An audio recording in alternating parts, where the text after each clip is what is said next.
Hi hello welcome. எல்லாம் எப்படி இருக்கீங்க? இன்னைக்கு 2 படத்த பத்தி தான் பார்க்க போறோம். ஒண்ணு அனோமி, இன்னொன்னு வித் லவ். இந்த 2 படத்த பத்தி தான் பார்க்க போறோம். வாங்க வீடியோக்குள்ள போலாம். ஃபர்ஸ்ட்டு அனோமி அந்த படத்த பத்தி பார்ப்போம். இந்த படம் முதல்ல மலையாளத்துல தான் ரிலீஸ் ஆயிருக்கு. இப்போ தமிழ்ல ரீமேக் பண்ணி வெளியிட்டிருக்காங்க. முக்கியமான கேரக்டர்னா 2 பேர் நடிச்சிருக்காங்க. ஒண்ணு ரகுமான், இன்னொன்னு பாவனா. இவங்க 2 பேர் தான் நடிச்சிருக்காங்க. இந்த படத்துல ஒரு சைக்கோ கொலைகாரன் ஒருத்தன் இருக்கான். அவனோட வேலை என்னன்னா ஊர் மக்கள் எல்லாரையும் கொலை பண்ணிட்டே இருக்குது. இதான் அவனோட வேலையே. இவனை பார்த்தாலே ஊரே பயந்து நடுங்கிட்டு இருக்கு. ஊருக்குள்ள யார் யாரெல்லாம் டிப்ரெஷனா ஒரு சோகமா இருக்காங்களோ அவங்களா பார்த்து செலக்ட் பண்ணி தான் இந்த கொலைகாரன் கொலை பண்ணுவான். இதுதான் இவனோட முக்கியமான வேலையாவே இருந்துட்டு வந்துட்டு இருக்கு. இந்த கேஸை யாருன்னா ஹீரோவான ரகுமான் வந்து ஹேண்டில் பண்றாரு. அவரால் எவ்வளோ தேடியும் கண்டே பிடிக்க முடியல. இவருக்கு ஹெல்ப் பண்றதுக்காக ஒரு ஃபாரன்சிக் ஆஃபீஸர் ஒருத்தர் இருக்காங்க. அவங்க தான் பாவனா. இப்போ வந்து இவங்க 2 பேருமே சேர்ந்து தேடிட்டு இருக்காங்க. ஆனா ஒரு க்ளூவுமே கிடைக்காம இருந்திருக்கு. இந்த நேரத்தில் என்னன்னா அந்த ஃபாரன்சிக் ஆஃபீஸர் இருக்காங்கல்ல, அவங்களுக்கு வந்து தம்பி இருக்காங்க.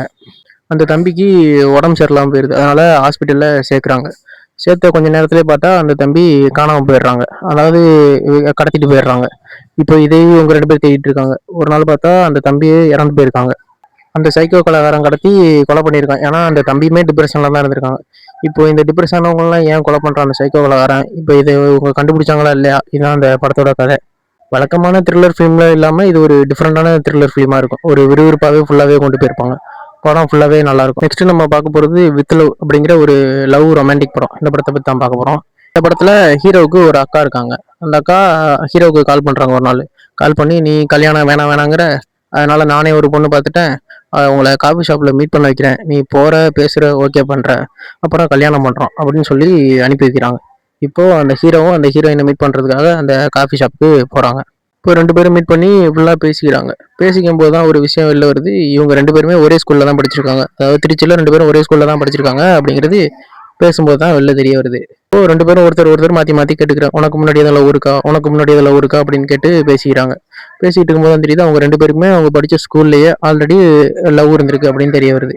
இப்போ அந்த ஹீரோயின் ஒரு முடிவு எடுக்கிறா. அதாவது இப்போ நம்ம ஏன் அந்த பழைய லவர்ஸை போய் பார்க்கக்கூடாது, அவங்கள போய் தேடி கண்டுபிடிக்காத என்ன பண்றாங்க அப்படின்னு பார்க்கக்கூடாது அப்படின்னு ஒரு முடிவு பண்றாங்க. இப்போ அவங்க 2 பேருமே சேர்ந்து திருச்சிக்கு போய் ஸ்கூலுக்குள்ள விசாரிச்சு அவங்க பழைய லவர்ஸ்லாம் எங்க இருக்காங்கன்னு போய் தேடி கண்டுபிடிக்கிறாங்க. இப்போ அந்த ஓல்டு லவர்ஸ்க்குலாம் கல்யாணம் ஆயிடுச்சா இல்லையா, இப்போ இந்த ஹீரோ ஹீரோயின் ஒன்று சேர்ந்தாங்களா இல்லையா அப்படிங்கிறதான் அந்த படத்தோட கதையே.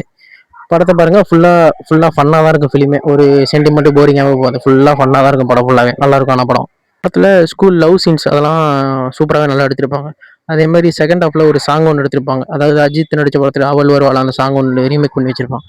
அதுவும் ஹீரோயினுக்கு சூப்பராக பேராக இருக்கும். அதே மாதிரி ஒரு போரிங் இல்லாமல் ஒரு நல்லாவே கொண்டு போயிருப்பாங்க. ஒரு த்ரில்லர் ஃபிலிம், ஒரு லவ் ஃபிலிம் 2 ஃபிலிமும் வழக்கம் பார்க்குறோன்னா பாருங்கள். தேங்க்யூ, பாய் பாய், டாட்டா. சப்ஸ்கிரைப் பண்ணிடுங்க.